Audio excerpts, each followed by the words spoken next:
cars as he passes through busy residential areas, as he reaches speeds that have been estimated to be anywhere from 85 miles an hour to well over 120. Watch this now! I'm getting stronger and stronger by the second!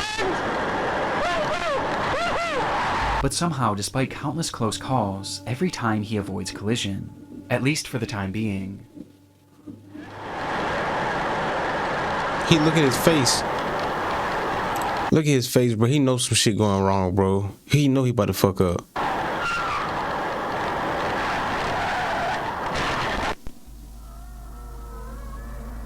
In an instant, Gavin smashes the vehicle into a brick home. They fucking up people's Christmas spirit, bro. Look, got the fucking blow ups outside and shit.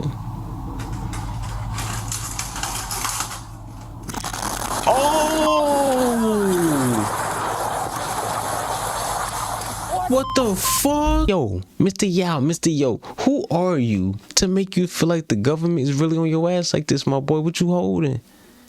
What you holding, brother? Cause ain't no way.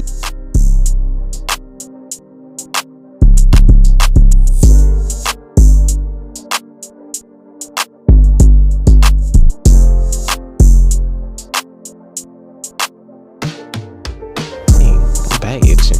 We're gonna get into YouTube's darkest videos, number 7. It's December 4th, 2003. Right. Let's go. Boy, you better bring your ass on, nigga. I ain't telling you if you want to do. Oh. A police officer walking in a local park in Arlington, Virginia, is approached by a concerned family, claiming that someone in a nearby neighborhood had been shooting off a flare gun. The officer could hear it too, and following the sound, he eventually found himself at the home of 56-year-old James Yu. The man lived alone in his half of this duplex, and was described by neighbors as a recluse, known to exhibit unusual I would have said behavior. James Yo.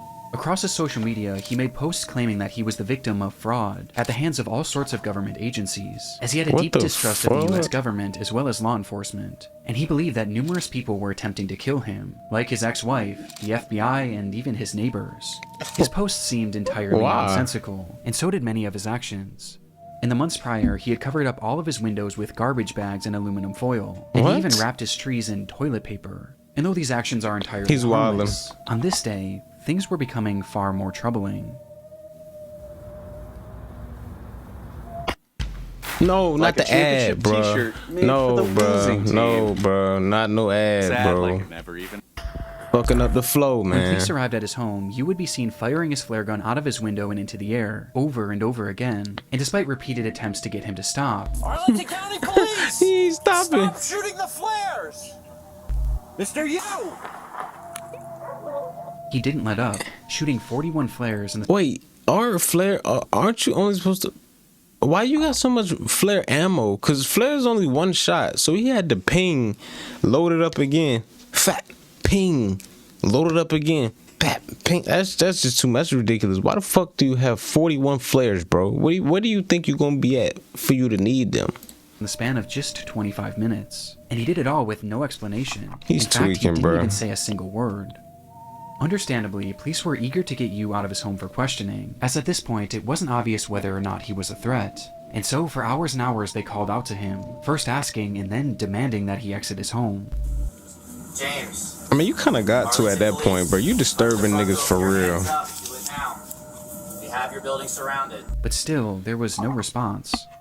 Growing impatient and worried that Yu might be planning something, the police would eventually bring in a specialized vehicle to bust down the door and spray the inside of the home with gas, all in an attempt to draw Yu outside. James, stay away from your front door. Man, hit the gas. And in response, Yu began firing once again. Only this time, he wasn't using flares. Oh. What are you shooting at, bro? Instead, he was now yielding an actual gun. Thankfully, none of these shots connected, but with the situation becoming increasingly dangerous, the officers decided to fall back, as they carefully came up with a new plan for apprehending Yu, though whatever they had been planning would never come to fruition. Why not?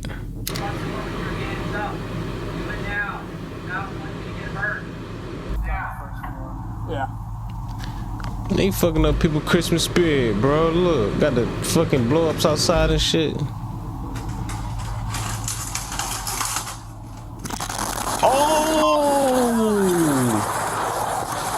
Oh! What the fuck? Y'all boys, I promise you, I was not thinking that shit was gonna blow up. I'm thinking that he was gonna unalive himself, be real, but that nigga blew the spot up. Oh shit. He blew the frame off that bitch. Y'all, bro. Bro, what? I know somebody gotta be next door, bro.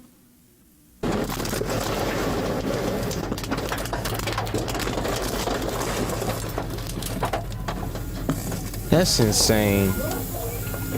That's fucking insane, bro. In a split second, the home was gone, as a massive explosion rang out from inside the house, reducing the entire structure to rubble. God Inside damn. the house, you had stored 55 gallons of gasoline. That was in the his video. basement, which he saved for. That's the video. This the video. This the video, bro. I was just about to say this looked like the video that was on this looked like the video that was on Instagram. Where the house blew up, but the house looked like it blew up in one piece. It didn't look like that up close, but I never saw the up close drawing. For that moment to ignite Fucking with no warning and no crazy. explanation. Based on the footage, it's been theorized that we got Hughes' the actions drop were an attempt to now. lure police into his home so that So he could he then can set off kill this 'em. explosion and take them all out along with his neighbors, as he genuinely believed that both Hey. parties were conspiring to kill him. Hey, bro, he was close though, y'all. Y'all, he was close. Somehow, when the smoke He was cleared, close. no civilians or police officers had so Who much in as the been chat? I injured. know somebody All in the that chat found was in the around with it, rubble baby. was the remnants of a single body. What's up? Though for a moment, this wasn't the end of James Yu's story. Huh? Before that body could be He- identified, oh, okay. reports across social media began emerging showing that James Yu was somehow still alive. Nigga, get the fuck.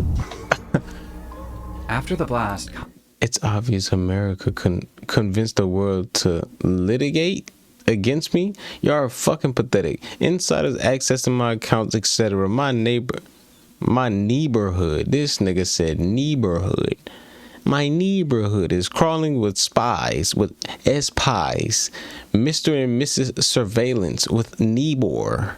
Cameras recording everything, then passing the video audio to other parties, who then pass the information to the media and government entities.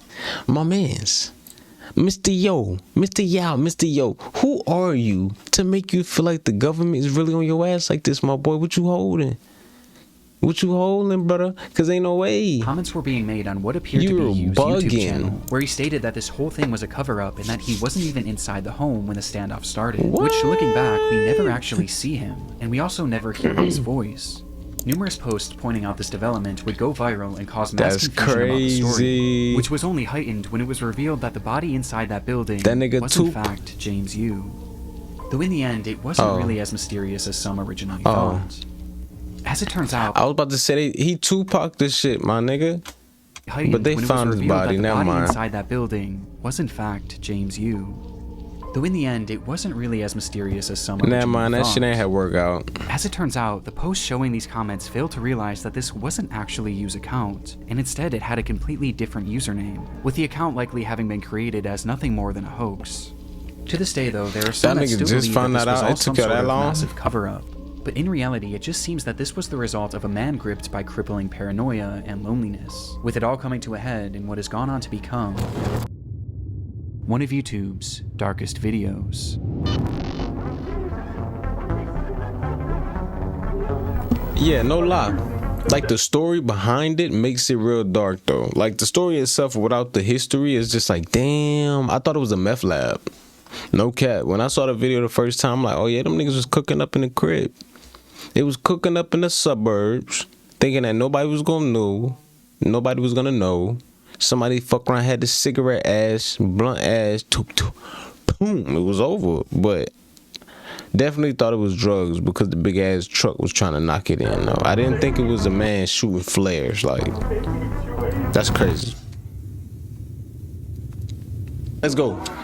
Chapter 2. There was really nothing else like it. This That's obscure trippy. 27,000 square foot structure allowed That's visitors trippy. to enter into what must have felt like another dimension. It was an exhibit called Dream Space, and was the creation of British artist Maurice Agus, a 74-year-old artistic visionary obsessed with the idea of creating large-scale surreal environments, and this was his magnum opus. The structure was inflatable, akin to a massive bounce house, and once inside, guests were confronted with a labyrinth of brightly colored walls and cells, twisting and turning into some sort of surreal maze that patrons were told to lose themselves in. This piece of art premiered back in 2004, and due to its inflatability, it was actually built to travel, making stops in major cities in the UK, before it was eventually set up at Riverside Park in Durham on the 22nd of June, 2006. The very next day, 68-year-old Elizabeth Collings would visit the area with her husband and her daughter, as well as her 14-year-old grandson. And spotting this unusual structure in the distance, Elizabeth's grandson insisted on checking it out, excitedly taking off his shoes and running inside. And But while that the rest nigga of the group was more got his gamma apprehensive about killed, entering, bro. Elizabeth eventually decided to accompany him, leaving her husband and daughter on the outside, though not before turning back to them and joking that she was going in to find peace and serenity. Outside, Elizabeth's husband and daughter sat at a nearby table and enjoyed a cup of tea whilst conversing about the events of the week, only for the man to turn his head and notice that Dream Space was slightly moving, to which he excitedly said, "Oh, it's a ride, it's a ride. I wish I had gone on it." The daughter then turned her head to see the structure as it began to rise up off the ground, to which she chillingly responded, "It's not a ride." Tap in, y'all. Tap in. Tap in. This shit good.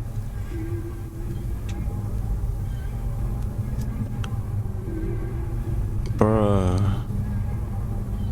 What? How? How? Oh, shit. Oh, it's taking niggas out, bro. What?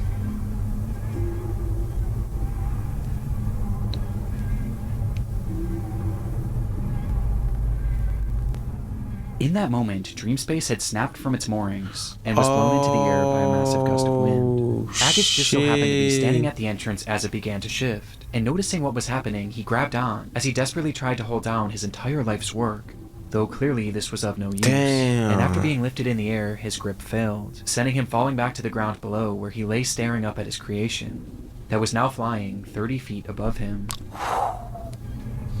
Bro, the fact that there's people in there, my nigga. Like, just imagine. Y'all, just imagine for a second. Real quick. Just imagine, bro. This shit's not supposed to go in the air. You don't got no harnesses. You don't got nowhere to be comfortable to fall. No Nathaniel. Yo, that's got to be the scariest shit in the... And if you was all the way at the back of it, you falling through, bro. That wind must have been heavy to pick up that whole structure like that, my G. That's freaky, bro. Ain't no telling how many people was in it. I mean, shit, they probably got a number now, but yo, they running over there to go get them too, son. Inside, there were as many as 30 people who were now being thrashed around this giant inflatable structure in a scene that I truly can't even 30. imagine. The claustrophobia of it, the dizzying colors, the screams. It's genuinely one of the most horrific scenarios I've ever heard. The inflatable structure was airborne for well over a minute, folding into itself before finally crashing back down into a parking lot, leaving behind what was described by witnesses as a field of bodies. Worst of all, the majority of those in attendance were families with small children, with one 7-year-old girl recounting her experience, saying, "It was very scary and people were screaming. I saw a lady clinging on and then falling out, and then she was lying on her back with people around her. I think she died." This lady was most likely 68-year-old Elizabeth Collings, who had been ejected from the structure when it was in the air, with her injuries being catastrophic and unsurvivable. Of all the others now sprawled throughout this field of grass, most were left injured, but thankfully not in serious condition, though this wasn't the case for 38-year-old Claire from Edge, who had been inside during the accident with her 2 children, and despite her kids surviving, she was sadly not so lucky, with Claire and Elizabeth being the sole fatalities of the incident. God, bro, everything gotta go right for it to go wrong. If y'all feel what I'm saying, everything gotta go right for it to go perfectly wrong, bro. Because for everybody to survive and for her not to, Some shit just had to add up perfectly. The video is terrifying, and though it's easy to say that this could have been so much worse, considering how many people were in dream space at the time, the consequences were still catastrophic, as it devastated 2 families, and likely left many others at the scene traumatized for life, especially the young children. But how could this have happened? Well, that day was particularly warm, which likely caused the air inside the structure to expand, causing a hot air balloon-like effect, which was then exacerbated by sudden strong gusts of wind, which eventually caused the structure to go airborne, as in the end, it just wasn't properly secured for the conditions.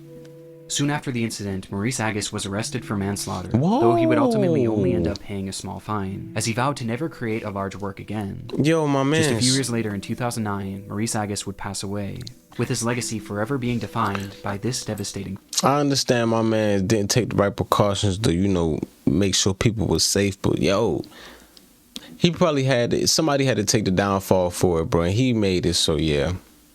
No lie. In a sense, he should have thought about footage. It. The safety part, though. But, I mean, we live and learn, bro. Happy birthday to you. Chapter 3, baby. Happy birthday to you. Happy birthday, Serena. On October 2nd, 2006, police entered the home of 31-year-old Elaine Campione, where inside, they found the woman speaking incoherently. Next to her was a VHS camera, depicting a series of disturbing events that had transpired within the home over the previous month. Serena, it's August 8th, 2006. Happy birthday to you. Happy birthday to you. The tape starts with Elaine pointing her new camera at her daughter Serena. It was her 3rd birthday, and to celebrate, Elaine had left a brand new bike in the living room. What is it? Days later, the footage continues, showing Serena once again as Elaine asks, How does Mama love you? This much. Oh, I love you more than that. How much does your Mama love you? Elaine then shows her other daughter Sophia, who was just a baby, before turning the camera on herself and showing the kids how the device worked. Hi! See how the camcorder works? Look. Yes, a virus. Look. Hi! Is that Mommy? Hi! So far, the footage seems like nothing more than your standard family home videotape. I'm about to say, everything look Gucci though, bro. What's on? With the next recording, the tone begins to shift, and things start to become slightly concerning. This is a deplorable, horrible, messy, filthy apartment that supposedly my 2 children and I live in, and it's Alright, no lie, that shit took a left turn quick. I'm saying, like, it went from all happy days to I hate my life. Yeah, I don't know. Horrible mess. God damn, shorty. I think Diego Campione is totally in the wrong, and I hope he burns in hell for all his sins, the same as Leonardo. As Elaine shows the camera, This must not be a home recording video for future references. Cause you're telling people they need to go to hell. You don't need to put this on the baby birthday clip. Put that on another film. Don't record it on the same shit. her home, she begins joking about how they are living in deplorable That's not conditions joking. before randomly calling out 2 men who she says she hopes burn in hell. I'm about to say, that's not no all while their jokes, children bro. are in the same room. She starts to grow more and more agitated. All I wanted to do was take care of my 2 little girls and live happily ever after the 3 years of physical, emotional, and mental abuse that I endured tremendously by Leonardo Campione and then Leonardo the past year from Anna DiCaprione. and Diego Campione's mental and emotional abuse. Outright saying that she was abused by a They man named Leonard brothers? Campione, who happened to be her ex-husband and the father of these children. And she goes on from there, with each moment clearly making the kids I more and heard more 2 anxious. Caprioni names. Justice to my family for what they have all done to us. I cried out for help. They should have charged him for the assaults he did to me. Eventually causing Elaine to snap out of it and stop the camera. And my poor 3-year-old, I did everything to protect. And what are you saying, Sophia? What do you want? The video then skips forward once more, with this footage being taken just days before the police were called, showing Serena coloring on the floor as Elaine asks, Who loves ya? Mommy. Who loves you the most? That much? Oh, I think I love you more than that. The scene that unfolds next was recorded on that very same night, just hours later. Damn.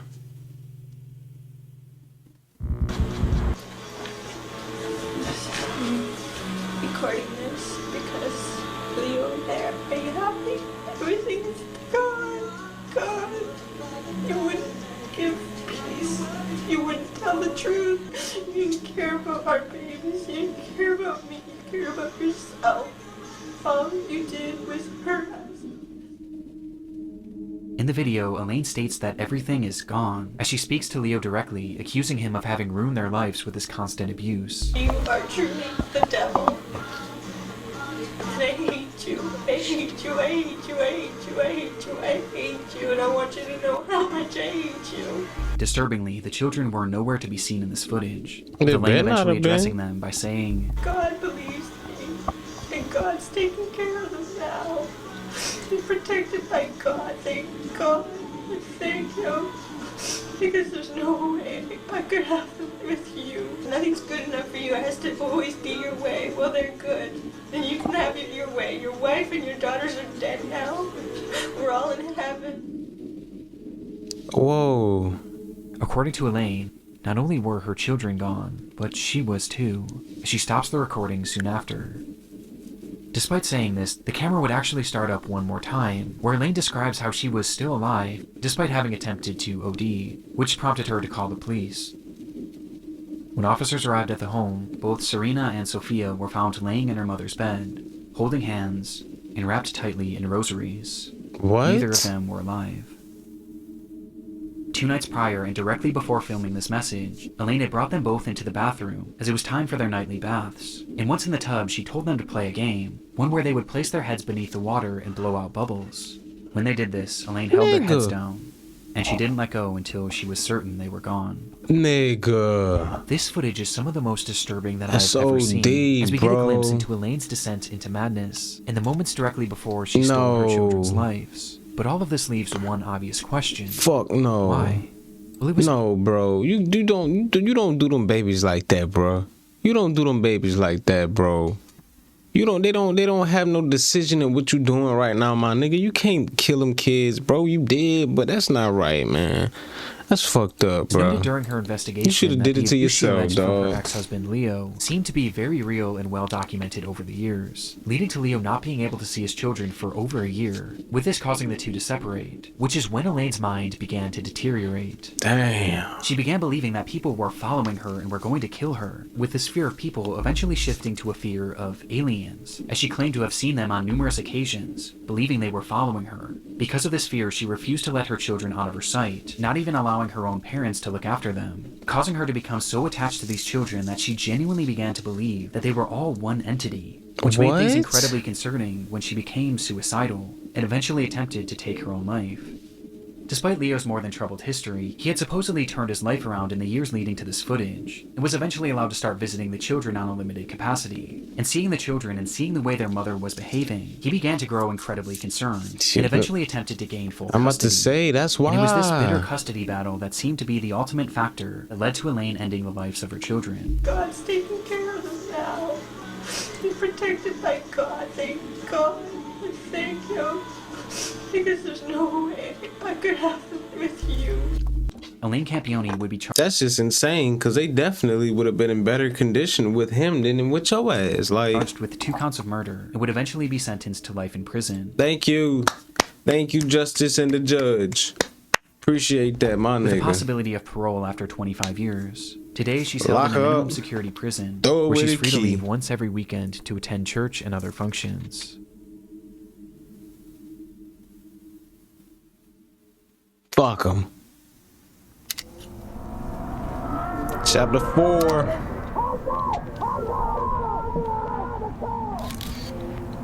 On April 18th, 2010, a 39-year-old man named Gavin Collins was released from the HMP Ranby prison in the UK. His freedom would last less than 24 hours, as the very next day he suffered a severe mental breakdown, the result of which was captured partially across several video recordings that later appeared on YouTube. This is the story of his rampage. It began at approximately That 9 nigga like he a.m. was in coming the through city the of screen, bro. Nottinghamshire when Gavin left his home. As he walked down the sidewalk, those in the area reported him acting strangely, muttering to himself that he was Jesus and that he was invincible. Without warning, he then turned his attention to a random home, which he forcefully entered, stole a man's car keys, and took his vehicle, taking off with no apparent destination. Inside the car, the owner just so happened to have 2 cameras. Can someone tell me, please, why they let this nigga out? Can somebody tell me, please, why the fuck they didn't do a mental eval, a physical eval, something? Was the nigga, did he act crazy in prison? Like, what was his intentions? Like, what? No less than 24 hours, this nigga had a mental breakdown, bro. He wasn't ready for the outside shit. Y'all didn't prepare him for the outside shit, bro. You gotta prepare somebody for that, bro. And who knows where he tripped or he road rage. Okay. Cameras, one being a standard dash cam and the other facing inside the vehicle, giving us a look at Gavin and Bro, his he's apparent mental state. wildin'. Oh, he's on one. Jesus Christ, I'll shut you up with the eyesight I've got. Hey, don't need this. Come on, let's go, bro. Stop getting rid of all the crap hairs. Let's go, let's go. Just at a What glance, the it's obvious that fuck? Gavin is completely unhinged. For some reason, he was utterly filled with rage, ripping off the rearview mirror and yelling obscenities and incomprehensible threats at no one in particular. Why he got a dash cam though? I'm enraged. I'm Jesus. I'm descendant of God. And you lock me up. Watch this. You. And most concerning of all is the speed in which he's traveling. Yo, yeah, as he's he starts wildin'. driving faster Hey, you and know that faster, shit's small swerving in and up out in of there. cars as he passes through busy residential areas, as he reaches speeds that have been estimated to be anywhere from 85 miles an hour to well over 120. Watch this now. I'm getting stronger and stronger by the second. Woohoo! Woohoo! But somehow, despite countless close calls, every time he avoids collision. At least for the time being. He look at his face. Look at his face, bro. He knows some shit going wrong, bro. He know he about to fuck up.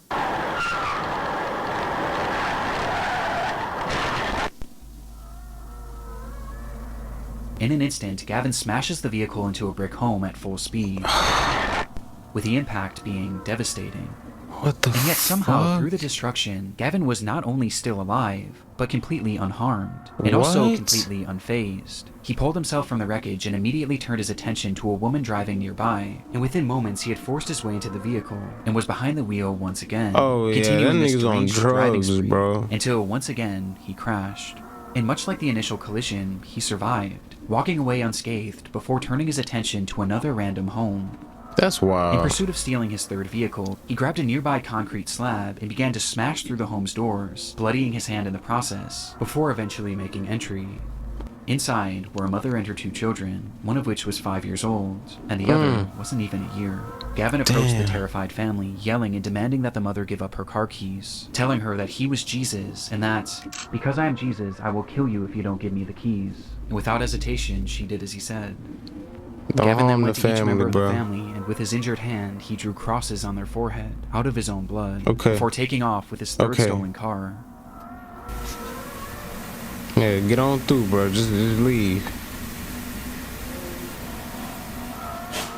Once again, Bruh. Gavin was driving manically, though this time he was even more reckless, crashing into a brick wall and then a cop car.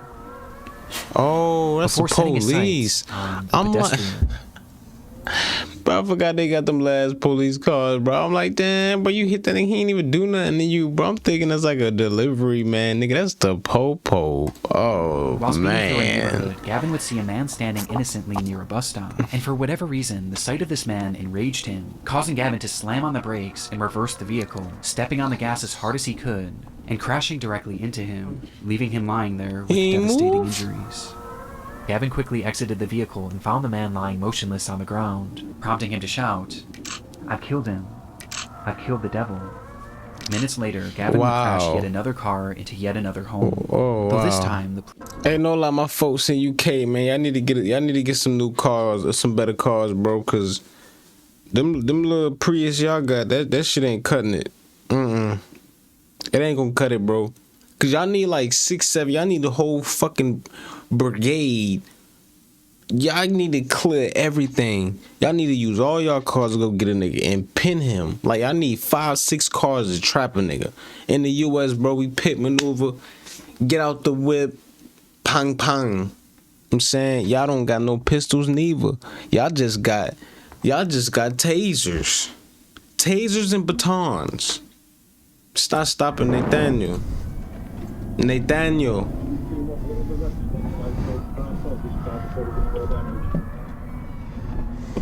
Yo, he was fucking up the city that day, bro.